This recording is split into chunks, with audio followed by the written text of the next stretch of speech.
A partir de amanhã começaremos o primeiro livro de Reis. Porém, eu quero que vocês saibam que no original em hebraico, primeiro e segundo Reis é um livro só. Isso porque quando eles foram traduzidos por volta do ano 400 depois de Cristo para o grego, que é uma língua que requer um terço a mais de espaço do que o hebraico, e os rolos, onde eram escritos eram assim bem limitados, então os tradutores da Septuaginta, que foi a primeira tradução para o grego, dividiram o livro em dois, e assim ficou. Entre os estudiosos e os historiadores não existe unanimidade em relação a quem escreveu Reis. Porém, alguns acreditam que foi o profeta Jeremias, enquanto outros continuam ainda em dúvida.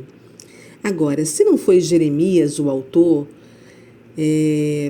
a pessoa que escreveu utilizou muitas fontes do profeta Jeremias e do profeta Isaías. Mas esse é um assunto que a gente só vai ficar sabendo na eternidade, quando a gente estiver com eles ao lado de Jesus, e tudo nos será revelado. O importante agora é saber que o autor registra,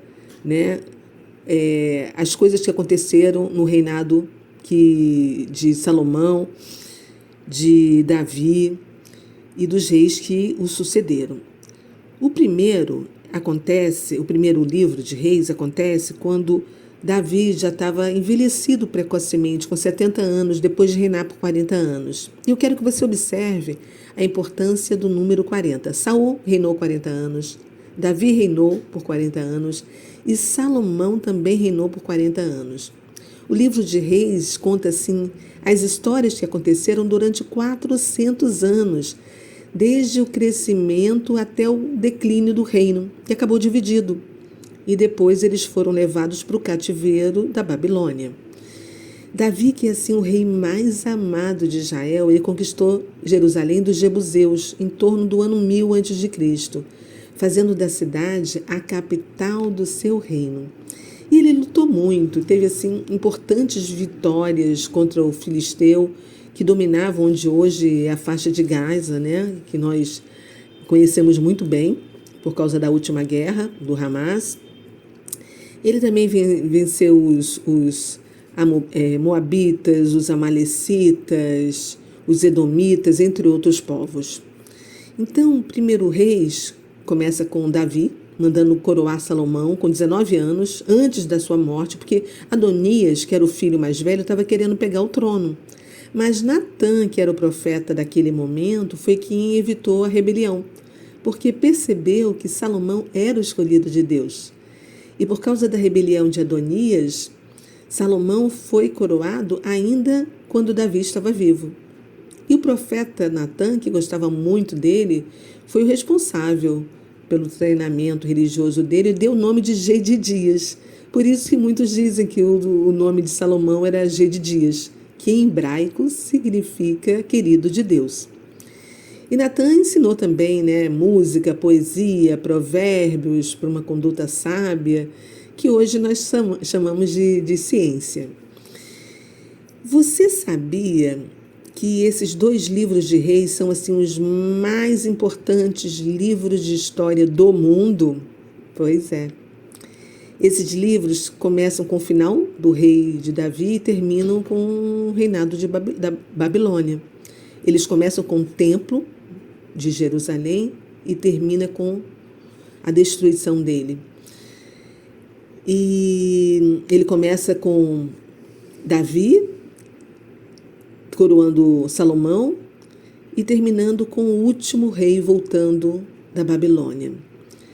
E o certo, quem o escreveu teve assim acesso direto aos detalhes da história de Israel. E essas fontes possivelmente eram as crônicas oficiais da corte, guardadas nos arquivos dos reis de Israel e de Judá, que foram compiladas pelos escrivãos e vários profetas no período monárquico. Originalmente, eles foram escritos para os judeus que estavam exilados na Babilônia, para que eles pudessem preservar a sua própria história, desde os dias do rei Davi até o exílio da Babilônia. E aí, o que acontece é que um povo sem história não subsiste ao tempo. E se o povo judeu tem alguma coisa muito importante, é a raiz deles, é a memória preservada que eles têm.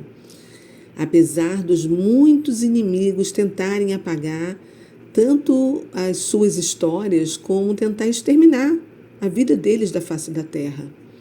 Isso é uma coisa muito importante, né? E no segundo livro de Reis, o autor se concentra no ministério profético de Elias. Fala também do rei Acabe, da sua esposa ímpia, a Fenícia, que era filha do rei de Tiro, que tinha um propósito de aliança política, né, que é a Jezabel. Então a gente tem que prestar muita atenção e ter cuidado com as pessoas que fazem aliança com partidos do inimigo, porque Jezabel acabou dominando o rei Acabe e cultivou Baal e acabou pervertendo muitos israelitas. O livro de 2 Reis também fala do profeta Eliseu e fala dos reis que passaram pelo rei do norte, pelo rei do sul, enquanto o povo não se arrependia dos seus pecados e seguia com idolatria. Até que a Síria conquistou Israel e depois a Babilônia dominou Judá. Imagina o desespero do povo que não imaginava cair nas mãos dos inimigos e acabou virando um povo cativo e exilado em terras estranhas.